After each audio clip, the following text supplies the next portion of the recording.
ఇందాక మోడల్ చాలామంది ఇన్‌స్టాగ్రామ్‌లో ఊహించుకుంటారంటే, ఎందుకో సడెన్‌గా మీ 'డీజే టిల్లులో' ఆ క్యారెక్టర్‌గా కనిపించింది నాకు. అంటే ఓకే. ఆయన కూడా ఏదో బ్రాండ్స్ అయ్యి ఇయ్యి కొంచెం ఎక్కువగా ఊహించుకుంటాడు గదా! హ్మ్. హ్మ్. కొంచెం అలా ఏదన్నా ఉంటదా? కొంచెం అంటే ఇమాజినరీగా కొంచెం ఎక్కువ ఊహించుకునే అక్కడ డీజే అంత టాలెంట్ లేకపోయినా బాగా ఎక్కువ ఊహించుకోవడం. లేదు sir. Is a professional beautician అన్నట్టు. అంటే మీకు ఎంత ఫన్ నడుస్తున్నా గూడా వాడికి వాళ్ళ మదర్ ఇచ్చిన లాస్ట్ ఎమోషన్ వచ్చేసి ఆ పార్లర్ అన్నమాట. తన మదర్ మూవీస్‌లో makeup artist usually professional makeup artist ఉంటుంది. సో, సింగిల్ మదర్ వీడిని పెంచుతుందన్నమాట.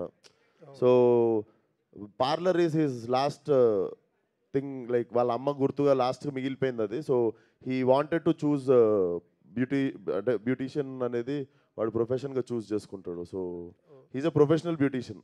అది ఓకే. ఇంక వాడు ఏ పరిస్థితుల్లో బాడీ మీద ఏసుకోవాల్సొచ్చింది అన్నదే సినిమా. సినిమా. ఓకే. యాహ్! అంటే లేడీ గెటప్‌లో బాగా జీవించేసినట్టున్నారు. బాలకృష్ణ గారు కూడా ఆపుకోలేక ముద్దు పెట్టేసారు. మీకెట్లా అనిపించింది సార్ అమ్మాయి 'లైలా'? మీరేం చేసినా బా చేస్తారు గదా! Thank you sir.